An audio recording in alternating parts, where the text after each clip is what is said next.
Welcome back to the Popped Podcast, where we uncover real, raw, and rarely discussed truths about pregnancy, birth, postpartum, and beyond. I'm your host, Dr. Emily Muery, prenatal and postpartum chiropractor, birth doula, and founder of Move Moms at Move Chiropractic Boulder.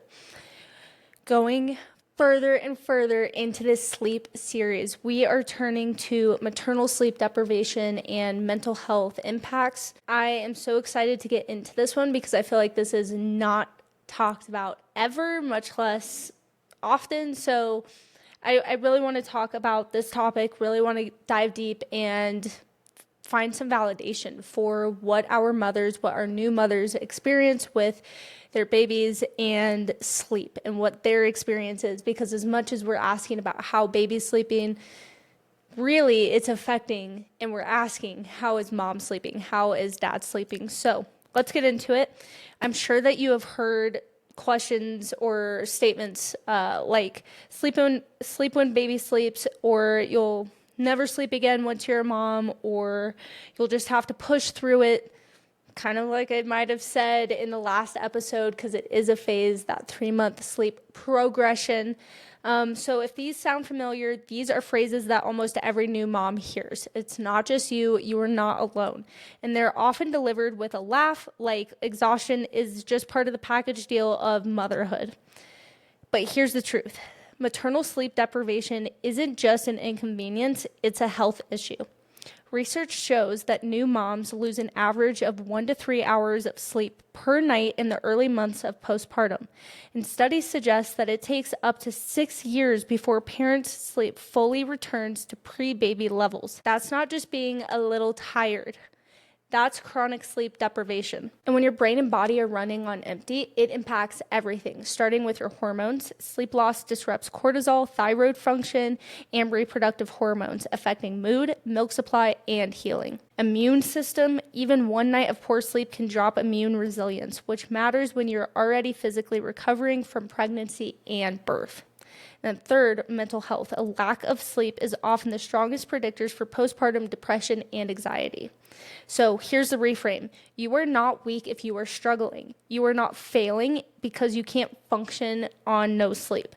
And your brain and body are wired to need sleep, and when you don't get it, it changes everything. There's no perfect way to prepare for this season, but there's power in understanding what's happening inside your body when the experience does come, so that your experience feels more valid and understood, and you're able to process it when it does come. So what does sleep deprivation do to the body? When you're up feeding at 2 a.m. and changing diapers at 4 a.m. and bouncing a fussy baby at 6 a.m., it can feel like your body is just running on fumes. But sleep loss isn't only about feeling tired. It changes your biology in measurable ways. So first, we have that hormonal disruption, starting with cortisol. Sleep loss raises cortisol levels by up to 37% after just one night of restricted sleep. That means that your body is stuck in fight or flight, leaving you wired, anxious, or less able to rest even when you have the chance. Then we have your thyroid and metabolism. A study in the Journal of Clinical Endocrinology and Metabolism found that even short-term sleep restriction reduces thyroid-stimulating hormone, your TSH levels, slowing metabolism, which can compound postpartum fatigue and weight challenges. Then into our reproductive hormones. Sleep is when estrogen and progesterone get to reset in your body. So when it's disrupted, moms often feel intensified mood swings, night sweats, and heightened irritability. And lastly, we have our prolactin and milk supply. So prolactin, the hormone that derives milk production, follows your circadian rhythm and peaks during the nighttime sleep time. So fragmented rest can interfere with this cycle and sometimes leads to supply dips or slower letdowns. Seems a little bit like a catch-22 for new moms. We need to feed our babies. We also need to help them at night. But if we break our cycles at night, we're not going to be able to feed our babies as well. So the cycle is very catch-22 feeling, not sure which way to go. That's okay. You're not alone. It does sort of feel like that. And that's why we're trying to give you as many tools as we possibly can, so that as you bounce in between these different stages, phases, you feel supported and confident in in your ability and your baby's abilities. So moving into nervous system stress and how sleep deprivation can affect our nervous system. Your nervous system thrives on rhythm, and when sleep is chopped into pieces, your sympathetic nervous system, that fight or flight, starts to dominate over parasympathetic, that rest and digest state. So this looks like racing thoughts at night, even when baby is finally asleep, hypervigilance, waking up to every little noise in your house, feeling tired but wired when your brain can't shut off but your eyes need to shut. And then sleep deprivation comes in and affects our immune function and our healing as well. Postpartum is a biologically demanding period, yet the immune repair and tissue healing are most active during deep sleep. So without enough of it, moms healing from a C-section or perineal tears often recover or may recover slower by weeks compared to those who have more consolidated rest. And then immune resilience drops. Research shows that sleeping under 6 hours is Research shows that those sleeping under 6 hours are 4 times more likely to catch a cold compared to those sleeping with 7+ hours. And then also inflammation rises, contributing to joint pain, headaches, and even autoimmune flare-ups. The last one I have is cognitive and emotional effects from sleep deprivation. So sleep deprivation alters brain function in ways comparable to alcohol. Being awake for 18 hours straight can impair attention as much as blood alcohol levels of 0.05. At 24 hours, the impairment equals 0.10 legally drunk in most places. For moms, this can translate into forgetfulness in mom brain moments, slower reaction times, a real safety concern when you're dealing with baby, and less patience or a shorter fuse and difficulty regulating your emotion. In short, postpartum sleep deprivation is not just about feeling groggy. It rewires hormones, it suppresses healing, it clouds thinking, and stretches your nervous system extremely thin. Now, arguably the most important is the mental health impact that sleep deprivation is going to have on moms. Sleep and mental health are inseparable. In fact, some researchers call sleep the foundation of mental wellness, and postpartum moms are often running on the thinnest foundation possible. I want to talk a little bit about postpartum mood disorders. So the lack of sleep is one of the strongest predictors of postpartum depression and anxiety, like I said earlier. One large study found that women who slept less than 4 hours in a 24-hour period at 1 month postpartum were 3 times more likely to develop postpartum depression symptoms by 3 months. Another study in sleep health linked night waking frequency with increased postpartum anxiety. The more times mom woke, the higher her anxiety scores were. This starts to translate into our emotional regulation and intrusive thoughts. Sleep deprivation makes the amygdala, or the brain's alarm system, more reactive. So without rest, your brain perceives threats more intensely. This shows up as snapping at your partner over little things, crying at the sink because you dropped a bottle, feeling consumed by intrusive thoughts like, what if I drop the baby? What if something goes wrong while I'm asleep? These thoughts don't mean that you are broken. They are coming from an exhausted brain that is trying to stay hypervigilant for her baby, which is where we see some anxiety spirals even. Moms often describe the 2 a.m. spiral. Baby finally falls asleep, but your mind races with checklists, worry, or scary life what ifs. You scroll on your phone because you're too wired to sleep, which further disrupts your sleep cycles, and the next day feels even heavier, not just physically, but emotionally, which leads me to long-term risks. How is this affecting our body, our mentality long-term? Chronic sleep deprivation increases the risk of ongoing anxiety, depression, and even PTSD-like symptoms after birth. Research suggests that unresolved postpartum insomnia may be linked to higher rates of depression by up to 2 years postpartum. Here's the key reframe. Your struggle to cope isn't weakness, it's biology. Your brain is trying to function without its most basic fuel, sleep. Recognizing this is the first step in replacing guilt with compassion. Okay, you guys, I'm super excited about this new sponsor because it's somebody I've actually been working with for a while now, called The Final Punctuation. It's a female-owned, one-woman editing and proofreading service. Her name is Carrie, and she has completely changed how confident I feel putting my words into the world. She's helped me with everything from my brochures to my doula contracts to small marketing things. And not only is her turnaround time incredible, but she helps you to understand the why behind her edits. She sees things that I would have never caught and somehow keeps your voice intact while making everything stronger, cleaner, and clearer. She works with all kinds of creators, from bloggers, podcasters, to small business owners, marketing folks, and even students. Anyone putting their words out into the world. And if you've ever posted something and noticed a typo after, you know how it feels. One tiny error can totally kill that first impression. In fact, stats show that only one typo can increase bounce rates by up to 85%, and grammar mistakes turn away nearly 60% of readers.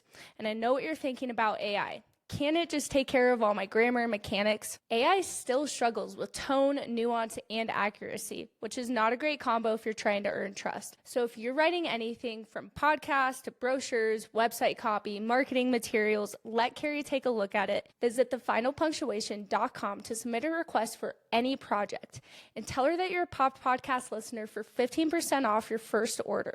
That's thefinalpunctuation.com. Now let's get back to the episode. So let's move into cultural expectations and biological reality. In many ways, the hardest part of postpartum sleep deprivation isn't the lack of sleep, it's the pressure to pretend like it isn't happening. Sometimes the hardest part of postpartum sleep deprivation isn't the lack of sleep itself, it's the pressure to pretend that it isn't happening at all. So first I have the bounce back myth. Our culture glorifies the mom who's back at the gym or back at work within weeks of having their baby. Social media highlights moms who look polished and thriving, while the reality behind the scenes is often tears, exhaustion, and overwhelm. This creates a dangerous narrative that if you're struggling, you must be doing it wrong. Then I have the lone motherhood model. In Western culture, moms are often expected to manage newborn care alone with minimal support, especially overnight. Compare that to cultures where postpartum period is intentionally designed for maternal rest. In China, there's, I don't know how to pronounce it, so I'm going to say the English translation of what this journey is called, or what this phase is called. It's called the sitting the month. This is where moms are cared for by family and not expected to cook, clean, or host. And then in parts of Latin America, there's something called a cuarentena, which emphasizes 40 days of rest and nourishment. It's basically our first 40 days, or what we would call that, first 40 days of postpartum healing, where you stay in bed on and around your bed. Then in many indigenous cultures, traditions keep new mothers surrounded by community with sleep and recovery prioritized. Why does this matter? When moms in other cultures rest, they heal faster, they establish breastfeeding with less stress, and they report lower rates of postpartum depression. While in the US, mothers are often discharged from the hospital in 24 to 48 hours and left to manage on their own, sometimes with no family leave and with little partner support at night. I'm not saying that you need to stay in the hospital much longer, but we're saying that for a lot of our culture in the US, where we don't have abundance of family community around us to help support this newborn or early postpartum phase, a lot of times the hospital is that support. People coming to check in on you, people helping you feed baby, people helping you get more comfortable. This is somewhat community or help or support. And that support typically only lasts 24 to 48 hours before you're sent home with a possible community, possibly not a community, which then allows moms to start internalizing this pressure. So this gap between what your body biologically needs and what society expects can leave moms feeling ashamed, embarrassed, alone, and then they end up having thoughts like, I should be able to handle this, other moms seem to be doing this and they're not as tired, I can't do this at all, I must not be cut out for this. But the truth is, your body was designed for all of this. Your body was designed for community care. It was not designed to do solo survival, yet that's a lot of times what's expected here in the US. So where can we find support and solutions for this phase that can seem never ending or just like there's no end in sight? We can't snap our fingers and give you 8 hours of uninterrupted sleep. I wish I could. I absolutely would if I could. But we can reframe what the rest of this looks like and build real strategies to protect your mental health during this season.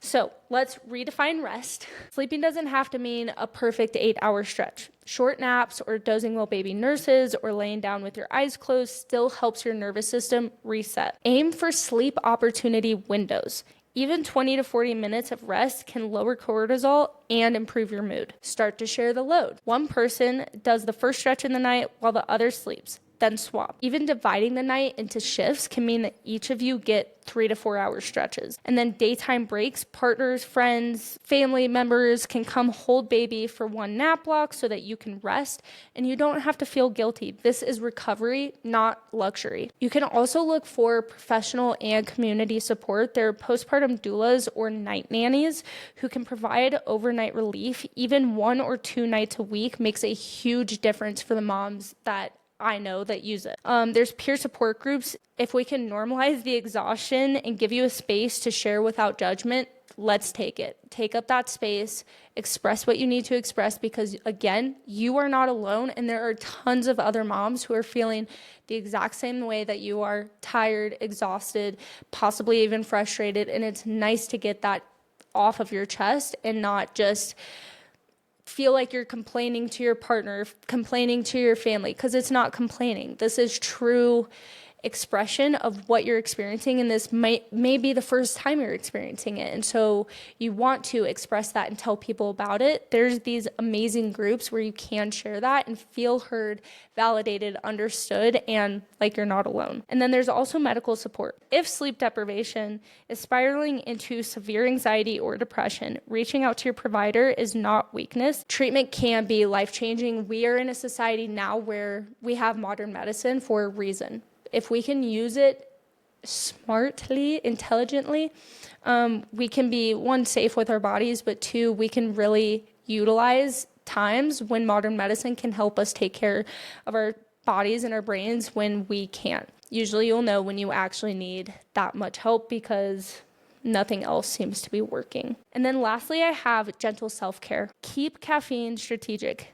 Morning only in small amounts. Prioritize nutrient-dense meals, protein, omega-3s, and hydration. And then simple nervous system resets like breathing exercises, grounding walks, stretching, still getting adjusted. Getting adjusted postpartum is just as important, if not more important, than getting adjusted during pregnancy or any other time of your life. Here's the bottom line. You do not have to tough it out alone. Sleep deprivation is real, but support, strategy, and compassion can change how heavy it feels. So if you've been feeling like a zombie, snapping at little things, or crying because you're just so tired, you are not alone, you are not failing, you are not broken. This is what happens when the human brain and body are asked to function without enough rest. Sleep deprivation is a test of your strength and your willpower. It's a biological challenge that requires support. Cultures all over the world recognize this, even if ours does not. So here's our takeaway. Your exhaustion is valid. Asking for help is not weakness, it's wisdom. Small shifts, whether that's sharing the load, redefining what rest looks like, or getting community support, makes a real difference. Remember, this season won't last forever. Your sleep will evolve and your body will adapt. And your mental health can be supported through it all. Next time in our sleep series, we will be navigating safe sleeping setups and navigating, I already said navigating, but navigating co-sleeping, what that looks like. So I'm really excited to keep going with this. I am so proud of all you mamas who have already pushed through the tough parts of sleep or different sleep phases with your baby. I hope that this episode can help, or that you can send this episode to somebody else who may need to hear this message, that they are not alone, that they are doing everything right. They just probably need some more support so that they can continue doing all the right things for their baby. So if you enjoyed this episode, please send to another mama to be, like, subscribe, review, comment, whatever feels good to you. I hope you guys have a fabulous week. I'm Dr. Emily, and you've been listening to the Popped Podcast.